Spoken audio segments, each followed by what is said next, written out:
Hello, and welcome to the Heathen Trans Girl podcast with me, your host, Kaya Fox. I have been away from the podcast for a while.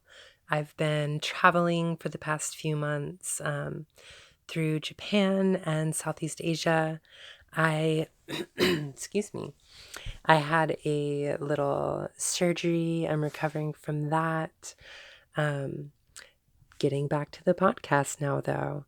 The old platform that I was recording on has since been discontinued. And I have to figure out a new way to edit these podcasts. So you're getting some fun new intro and outro music. I hope the audio quality is up to par. I just really wanted to finish up the episodes I was doing on Loki and Angrboda's children. So we already did Hel and Jörmungandr. So today we are going to be diving into Fenrir. If you don't already know, Fenrir is the great wolf, the breaker of chains, the harbinger of Ragnarok, son to Loki and Angrboda, and sibling to Hel and Jörmungandr. So in the past episodes, looking at Fenrir's siblings and Mother Angrboda, we gained a context for the type of being that he is and the energy that he represents.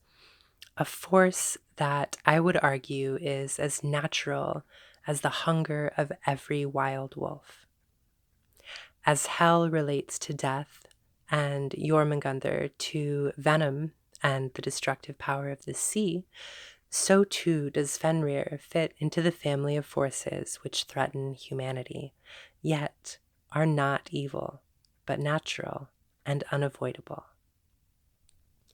Loki's connection with necessary change and Angrboda's primal power tie in nicely and flesh out that which the Aesir gods pit themselves against in the self-fulfilling prophecy that results in Ragnarok.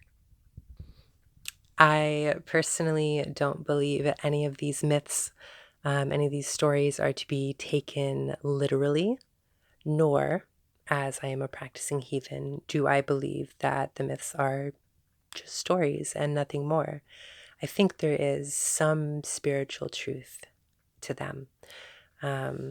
If these beings are entities that we see in not a literal way, or I don't know, maybe you see them simply as lessons to be learned, like in a fairy tale or something. But however you perceive these myths, I think the story of Fenrir is a fabulous one to chew on philosophically. It's brilliant all around. As I have said in previous episodes as well, the purpose of this podcast and these episodes is essentially to just be a list of bookmarks for all the different attestations for these mythological figures. So instead of having 17 different bookmarks in your copies of the Eddas, you can listen to this podcast episode and hopefully get all of the attestations for Fenrir here in one episode, along with a little bit of discussion about the attestations. If I make any mistakes, I will try to come back and correct them either in the show notes or mention it in a upcoming episode. I am definitely not above making mistakes. But that is not going to prevent me from making this episode, so we are going to dive right in. Our sources today are going to be the Poetic Edda as translated by Henry Adams Bellows in 1936, as well as the Prose Edda as translated by Arthur Gilchrist Brodeur in 1916. Both of those are public domain. There are free copies online for everyone to read. And I also got special permission from Jackson Crawford's team at Hackett Publishing to read small portions of his 2015 translation of the Poetic Edda. So thank you very much for that, as well as permission from Alison Finlay to read small portions of her and Anthony Faulkes' translation of the Heimskringla. as published in 2011. So huge thank you to all of them. All right, we got some agarwood incense burning. I'm going to take a sip of my chai tea. And then let's get into it with, this is probably the bulkiest attestation, one that I have read at least the intro of in the past couple episodes. But Fenrir's story is actually the largest portion of this attestation. It's coming from Gylfaginning, chapter 34 of the Prose Edda, Brodeur translation. Of the children of Loki and the binding of Fenris wolf. Yet more children had Loki. Angrboda was the name of a certain giantess in Jotunheim, with whom Loki got 3 children. One was Fenris wolf, the second Jörmungandr, that is, the Midgard serpent. The third is Hel. But when the gods learned that this kindred was nourished in Jotunheim, and when the gods perceived by prophecy that from this kindred great misfortune should befall them, and since it seemed to all that there was great prospect of ill, first from the mother's blood, and yet worse from the father's, then All-Father sent gods thither to take the children and bring them to him. When they came to him, straightway he cast the serpent into the deep sea. Hel he cast into Niflheim. The wolf the Æsir brought up at home, and Tyr alone dared go to him to give him meat. But when the gods saw how lonely he grew every day, and when all prophecies declared that he was fated to be their destruction, then the Æsir seized upon this way of escape. They made a very strong fetter, which they called Leiðingur, and brought it before the wolf, bidding him to try his strength against the fetter. The wolf thought that no overwhelming odds, and let them do to him as they would. The first time the wolf lashed out against it, the fetter broke. So he was loosed of Leiðingur. After this, the Æsir made a second fetter, stronger by half, which they called Dromi, and bade the wolf to try that fetter, saying he would become very famous for strength if such huge workmanship should not suffice to hold him. But the wolf thought that this fetter was very strong. He considered also that his strength had increased since the time he broke Leiðingur. It came into his mind that he must expose himself to danger if he would become famous. So he let the fetter be laid upon him. Now, when the Æsir declared themselves ready, the wolf shook himself, dashed the fetter against the earth and struggled fiercely with it, spurned against it, and broke the fetter, so that the fragments flew far. So he dashed himself out of Dromi.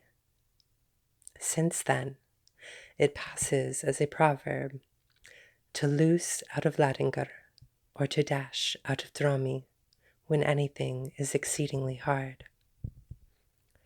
After that, the Æsir feared that they should never be able to get the wolf bound.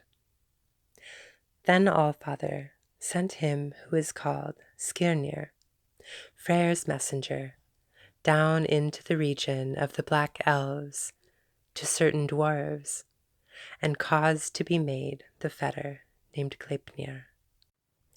It was made of 6 things: the noise a cat makes in footfall, the beard of a woman, the roots of a rock, the sinews of a bear, the breath of a fish, and the spittle of a bird.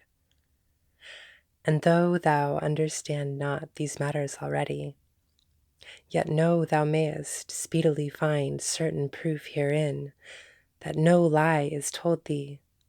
Thou must have seen that a woman has no beard, and no sound comes from the leap of a cat, and there are no roots under a rock. And by my truth, all that I have told thee is equally true, though there be some things which thou cannot put to the test. Then said Gangleri, This certainly I can perceive to be true. These things which thou hast taken for proof I can see. But how is the fashion fettered? Har answered, That I am well able to tell thee. The fetter was soft and smooth as a silken ribbon, but as sure and strong as thou shalt now hear. Then, when the fetter was brought to the Aesir, they thanked the messenger well for his errand. Then the Aesir went out upon the lake called Amsvarnir, to the island called Lyngvi, and summoning the wolf with them, they showed him the silken ribbon and bade him burst it, saying that it was somewhat stouter than appeared from its thickness. And each passed it to the others and tested it with the strength of their hands, and it did not snap. Yet they said the wolf could break it. Then the wolf answered, Touching this matter of the ribbon, it seems to me that I shall get no glory of it, though I snap asunder so slender a band. But if it be made with cunning and wiles, then, though it seem little, that band shall never come upon my feet. Then the Aesir answered that he could easily snap apart a slight silken band, he who had before broken great fetters of iron. But if thou shalt not be able to burst this bond, then thou wilt not be able to frighten the gods, and then we shall unloose thee. The wolf said, If ye bind me so that I shall not get free again, then you will act in such a way that it will be late ere I ever receive help from you. I am unwilling that this band should be laid upon me, yet rather than that ye should impugn my courage, let some one of you lay his hand in my mouth for a pledge that this is done in good faith. Each of the Aesir looked at his neighbor, and none was willing to part with his hand, until Tyr stretched out his right hand and laid it in the wolf's mouth. But then the wolf lashed out, the fetter became hardened, and the more he struggled against it, the tighter the band was. Then all laughed except Tyr. He lost his hand. When the Aesir saw that the wolf was fully bound, they took the chain that was fast to the fetter, that which is called Gelgja, and passed it through a great rock, it is called Gjöll, and fixed the rock deep down into the earth. Then they took a great stone and drove it yet deeper into the earth. It was called Thviti, and used the stone for a fastening pin. The wolf gaped terribly, and thrashed about and strove to bite them. They thrust into his mouth a certain sword. The guards caught in his lower jaw, and the point in the upper. That is his gag. He howls hideously, and slaver runs out of his mouth. That is the river Van. There he lies till the weird of the gods. Then said Gangleri, Marvelous ill children did Loki beget, but all these brethren are of great might. Yet why did not the Aesir kill the wolf, seeing they had great expectation of evil from him? Har answered, So greatly did the gods esteem their holy place and sanctuary that they would not stain it with the wolf's blood. Though, so say the prophecies, he shall be the slayer of Odin. So that was a lovely attestation containing pretty much the origin story of Fenrir. Touches on what I mentioned earlier, this idea of a self-fulfilling prophecy. In that last line, or one of the last lines, it said, "There he lies till the weird of the gods," and that weird is spelled W-Y-R-D, depending on the translation, but it essentially means fate. So until the fate of the gods. And this fate is what was mentioned earlier in the attestation towards the beginning, the prophecy which foretold of ill and harm, bad things, more or less, coming from the children of Loki. And so Odin and the Asir take actions to try to restrain and confine this wolf so that those bad things for the Asir won't happen, so that the gods can avoid their fate. But it seems to me that this action of chaining the wolf Fenrir is something that causes him to be angry and upset with the Asir to begin with. I mean, I'd be pretty upset too if I was tricked into chains and then had a sword stuck in my mouth to hold it open, chained to a rock inside a cave. So I think there is a little bit of a lesson here in the idea that even the gods cannot avoid their fate, and in so doing, in trying to avoid or alter their fate, they can perpetuate it, things that we as humans often do as well. Small caveat, I am not trying to make Odin or the Asir the bad guys in this situation, because it's all done out of an act of self-preservation, and what could be more natural than self-preservation. Okay, moving on now, we're actually going to jump back. We're going to jump back to the Poetic Edda and the prophecy that foretells of Fenrir and his role in Ragnarok. So this is coming from Völuspá in the Poetic Edda, stanza 49 in the Bellows translation and 47 in the Crawford translation. Starting with Crawford. Fenrir howls terribly before the doors to hell. The wolf will break its bonds and run. I see much wisdom. I see into the future, all the way to Ragnarok, a dark day for the gods. Bellows translates this a little bit differently. Now Garm howls loud before Nipahilr. The fetters will burst and the wolf run free. Much do I know, and more can I see of the fate of the gods, the mighty in fight. So Bellows says, now Garm howls loud before Nipahilr. Crawford says, Fenrir howls terribly before the doors to hell. The Old Norse is actually Garmr, G-A-R-M-R, which can be translated as the proper noun for the hound of Hel, Garm, who's usually seen as separate from Fenrir. But if I remember correctly, Garm literally just translates to hound. So it could have been the Old Norse wasn't using like the proper name for the hound, Garm, but just saying the hound, which, seeing the stanza also mentions the breaking of fetters, is more often related to Fenrir.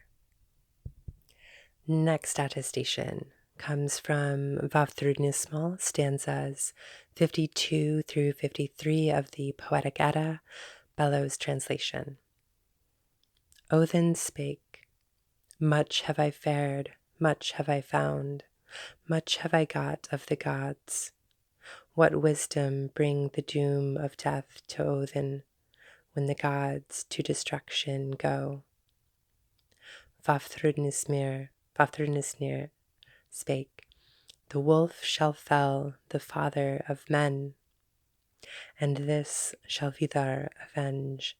The terrible jaws shall he tear apart, and so the wolf shall he slay."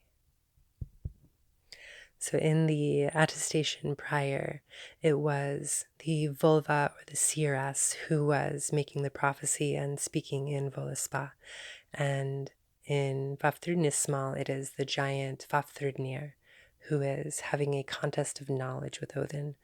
And Vafthrudnir essentially makes a prophecy and says he sees the fate of Odin being Odin being felled by the wolf, and Odin being avenged when his son, Odin's son Vidar, kills the wolf Fenrir in return. Next we have a couple of kennings, which are like poetic ways to refer to something. So Heimskviða, stanza 24 of the Poetic Edda, Bellows translation. The venomous serpent swiftly up to the boat did Thor the bold one pull. With his hammer the loathly hill of the hair of the brother of Fenrir he smote from above. So this stanza uses the Kenning, brother of Fenrir, to name Jörmungandr. It's in the story of the time when Thor goes fishing for Jörmungandr. Next we have some kennings for Odin, Tyr, and Vidar, coming from Skáldskaparmál, stanza 9 of the Brodeur translation, Prose. Thus sang Egil Skallagrimsson. He has given me the art, he, the wolf's opposer, accustomed to battle, of blemish, blameless. Here he is called the adversary of the wolf, speaking of Odin. Kennings for Tyr. How should one paraphrase Tyr by calling him the one-handed god and fosterer of the wolf, god of battles, son of Odin? And that was stanza 16, and then stanza 18. How should one paraphrase Vidar? He may be called the silent god, possessor of the iron shoe, foe and slayer of Fenris wolf.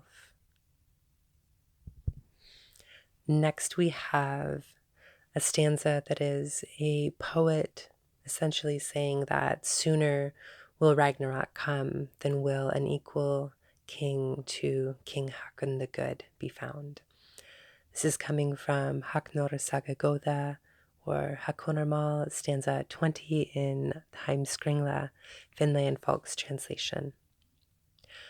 Ravaged will be the realms of men by Fenris wolf unfettered, before his equal on the empty path so fine a king will come. Our next attestation comes from Gylfaginning, chapter 38 of the Prose Edda, Brodeur translation. Just a little bit of like context. Most of the Prose Edda is essentially a conversation between Odin in disguise and this dude named Ganglari, who that's also a fake name, but doesn't matter anyway. This guy Ganglari is asking questions about the cosmos and everything, and Har, who is Odin in disguise, is answering him. So Ganglari said, "Thou sayest that all those men who have fallen in battle from the beginning of the world are now come to Odin in Valhall. What has he to give them for food? I should think that a very great host must be there. Then Har said, That which thou sayest is true. A very mighty multitude is there, but many more shall be, notwithstanding which it will seem all too small in the time when the wolf shall come. So Ganglari is like, yo, you must have a lot of dudes in Valhall who are pretty hungry. And Odin, aka Har, says, yep, we do, but it's still not going to be enough when the wolf comes. Okay, we're going to go down a bit of a side trail now. So in all the previous attestations where it just mentioned the wolf, in my opinion, it was referring to Fenrir. There is a upcoming attestation that I will read in which it talks about the wolf swallowing the sun, in which I don't think it's talking about Fenrir. And I included an attestation that doesn't necessarily mention Fenrir, but mentions wolves in connection with the sun and the moon, which I think will help shed some clarity on what I've seen as a common, what I believe is a misconception about Fenrir being the swallower of the sun. So this passage is going to be coming from Gylfaginning, chapter 12 of the Prose Edda, Brodeur translation, and it's talking about the wolf's skull and hati and the sun and the moon. Of the swallowing of the sun by the wolf. Then said Ganglari, the sun fares swiftly, and almost as if she were afraid. She could not hasten her course any the more if she feared her destruction. Then Har made answer, It is no marvel that she hastens furiously. Close cometh he that seeks her, and she has no escape save to run away. Then said Ganglari, Who is he that causes her this disquiet?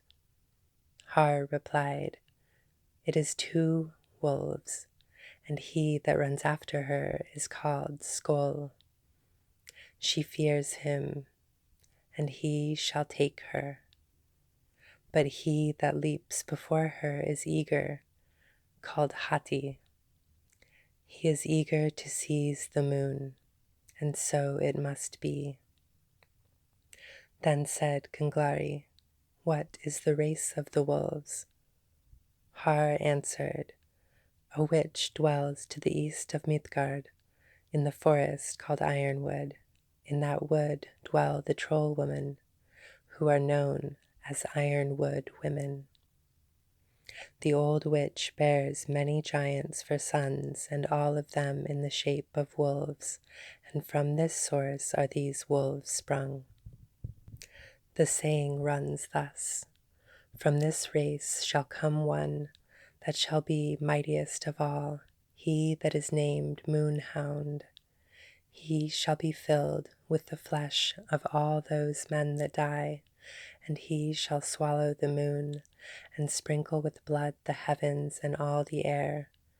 Therefore shall the sun lose her shining, and the winds in that day shall be unquiet, and roar on every side. So it says in Völuspá, Eastward dwells the Old One in Ironwood, and there gives birth to Fenrir's brethren. There shall spring of them all a certain one, the moon's taker in troll's likeness. He is filled with flesh of fey men, reddens the gods' seats with ruddy blood gouts. Swart becomes sunshine in summers after, the weather all shifty. Wit ye yet, or what? And the passage in Völuspá that is mentioned here is stanza 40 of the Poetic Edda, and in the Bellows translation, it translates it a little bit differently. So the giantess old in ironwood sat in the east and bore the brood of Fenrir. Among these, one in monster's guise was soon to steal the sun from the sky. So in the Prose Edda, it said the moon's taker, and in the Poetic Edda, it says one who is to steal the sun. Both have been mentioned, the stealer of the sun and of the moon. But the stanza is just translated alternately sun or moon here. Our next attestation comes from Gylfaginning, chapter 51 of the Prose Edda, Brodeur translation. This tees up nicely with what we were just talking about and then continues with some exposition of Ragnarok. Then shall happen what seems great tidings. The wolf shall swallow the sun, and this shall seem to men a great harm. Then the other wolf shall seize the moon, and he also shall work great ruin. The stars shall vanish from the heavens. Then shall come to pass these tidings also. All the earth shall tremble so, and the crags, that trees shall be torn up from the earth, and the crags fall to ruin, and all fetters and bonds shall be broken and rent. Then shall Fenris wolf get loose. Then the sea shall gush forth upon the land, because the Midgard serpent stirs in great wrath and advances up onto the land. So just pausing to highlight some parts here real quick. There's a wolf that shall swallow the sun, and another wolf that shall swallow the moon. And then after, bonds and fetters will be broken, and then Fenris wolf will get loose. Continuing on. Fenris wolf shall advance with gaping mouth, and his lower jaw shall be against the earth, but the upper against the heaven. He would gape yet more if there were room for it. Fires blaze from his eyes and nostrils.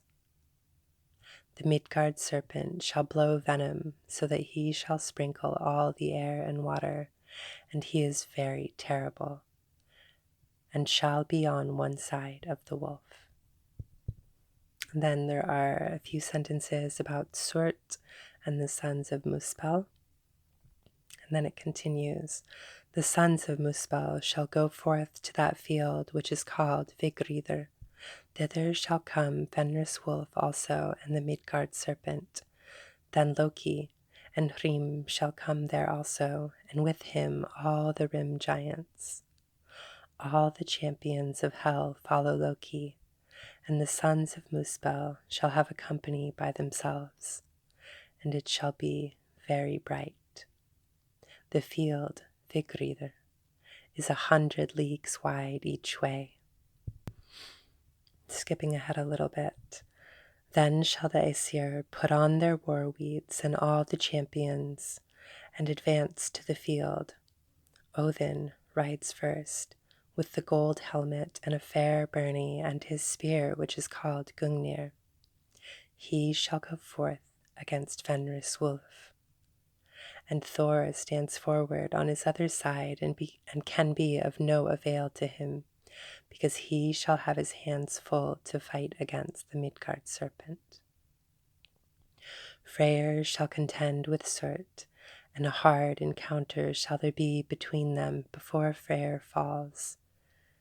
It is to be his death that he lacks that good sword of his, which he gave to Skirnir. Then shall the dog Garm be loosed, which is bound before Ganipa's cave. He is the greatest monster. He shall do battle with Tyr, and each become the other's slayer. Thor shall put to death the Midgard serpent, and shall stride away 9 paces from that spot. Then shall he fall dead to the earth, because of the venom which the snake has blown at him. The wolf shall swallow Odin. That shall be his ending. but straight thereafter shall Vidar stride forth and set one foot upon the lower jaw of the wolf.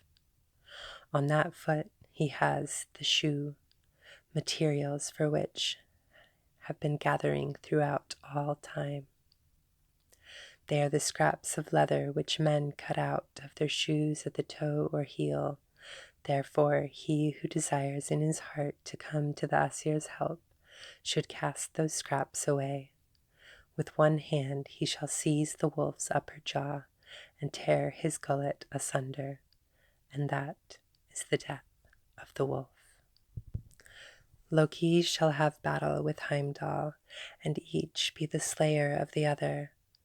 Then straightway shall Surt cast fire over the earth and burn all the world. So it is said in Völuspá.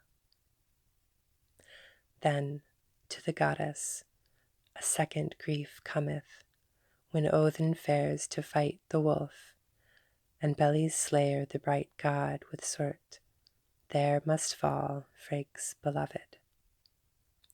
Odin's son goeth to strife with the wolf, Vidar speeding to meet the slaughter beast.